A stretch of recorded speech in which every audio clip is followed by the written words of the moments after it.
Preaching part 2. I won't preach another preaching now, so that when I go on, so I won't preach another preaching now. You get one PDP man who want talk now. We concern 2027 election and how the PDP can win. Now, better preaching, the guy make excessively sense. Remember, I've always told that PDP is a very useless party because they know what to do, but they don't want to do it. That makes them useless. But this guy won't talk now. Shango shower on me. Now the name be that. Shango shower on me. He get as he want to present the Montana. It makes sense. The guy get acknowledged. Me could listen to them when we come back.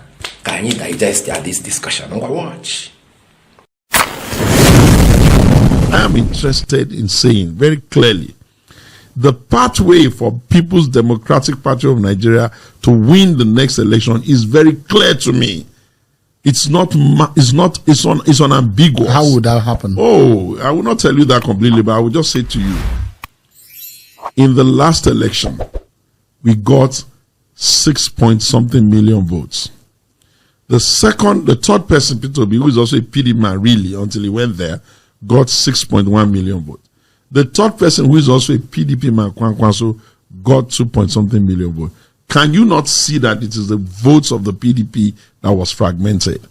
Can you just imagine if we just joined the PDP numbers back together and figured out a decent way of picking a fit-for-purpose candidate? That would be like 15 million or thereabout votes. If you put all so of those that's together. like a stroll in the park. We're going to win.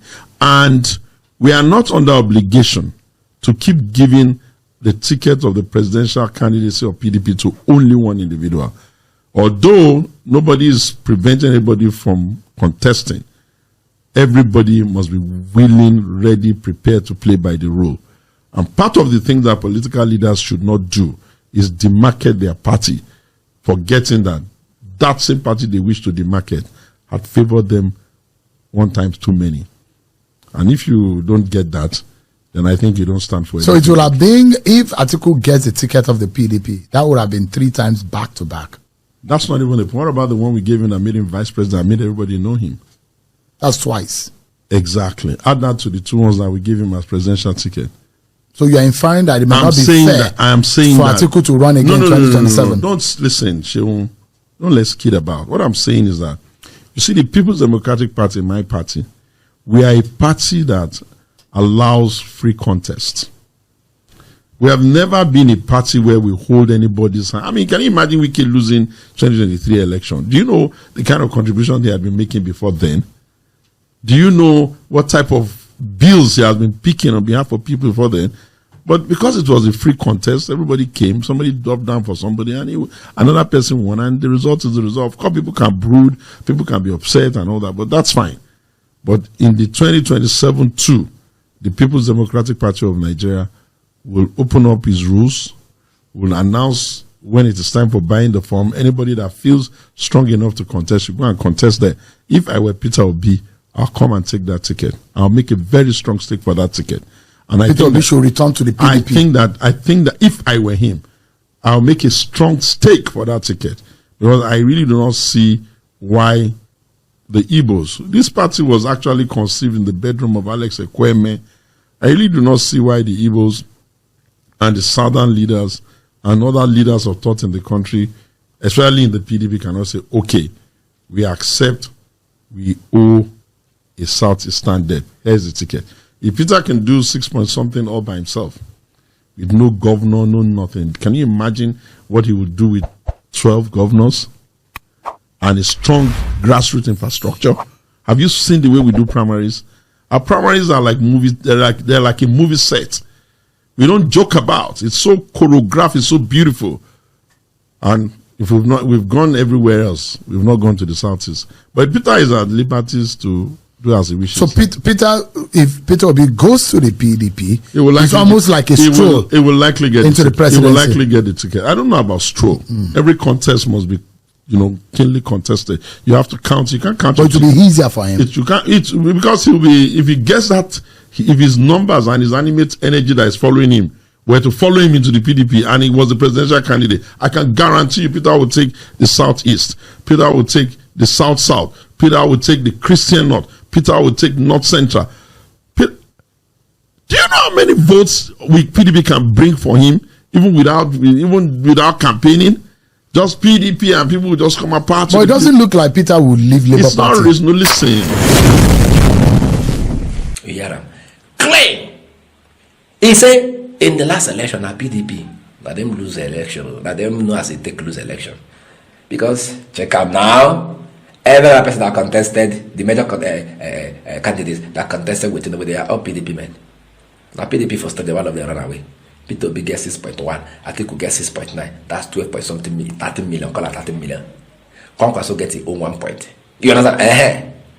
To know how many get 8 points. Can you imagine what he used me? So people that did not even vote for him are more than people that voted for him to be president. Now PDP just now I tell them I say, make Obi come back PDP and struggle for the ticket. Now that one I know like. No, I know say like make it come struggle. Because we know Obi is not ready to give anybody shish. If Atiku is allowed to partake, Atiku go buy everywhere with $1. Obi is not ready to buy anybody with $1. So if you are calling him to PDP, more give her the tickets. Let me say you can't start for primary. With who? With who go buy? Go use. When there can never be free and fair primaries in PDP. It is not possible. Atiku. If Atiku front again, he go use dollars. Or go front to dollars. And Obi is not ready to front dollars. So we're not going to make them lose. Nobody say you go lose normally. But you're not going to make them lose because they go use dollar buy everywhere. In the last election, presidential. Nobody say they ask university students, primary school students that I say, what do you want to be when you grow up? You say, I want to be a PDP delegate. I want to be an APC delegate. Because they share dollar. I'm not going to go in the abo. So Peter Obi is not ready for that kind of struggle. If I want to make you come PDP, make you tell and say, okay, come and collect it. Make the governors work for him. Because you check up now, as Shegu show me TikTok, without governor, without structure, nothing in place. Upon the way you didn't do, my guy still got 6.1 million votes. With all the wayo, with all the betrayal, we in agency betrayal, party betrayal, everywhere betrayal. Baba still got 6.1 million. Comfort come about as the PDP can give her the ticket. There are 12 or 11 governors come work for them. You don't get small structure. Only that small structure. He go beat anybody. Come on.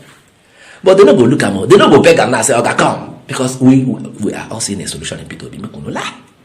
They don't go call and say, come collect. They won't make a struggle with that article. With the person who go share money. And they don't tell us, I know get shit to give.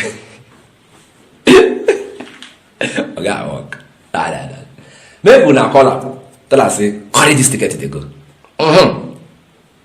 Bow Conga was obedient to movement. Now that time when I'm gonna say but life go enter PDP. But they don't want to have PDP na very useless. It's well I don't want to talk to me. Make una call and give her the ticket. You know they come drag the ticket with Atiku. Atiku go beat her. We know Atiku go beat her. With dollar, he go beat her. So call and give her the ticket. Kachiko, I go see you later.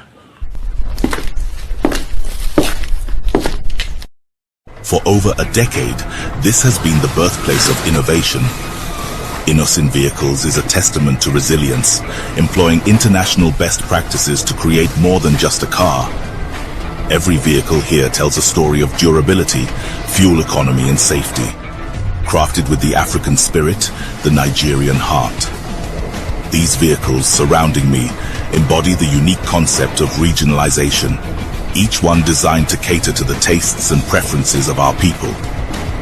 From the streets in Nigeria to the terrains of the Sahara, these vehicles are designed for our roads, for our people. This is more than a vehicle. It's a symbol of our progress, our resilience, our collective success story. Your feedback drives us to continuously innovate and improve.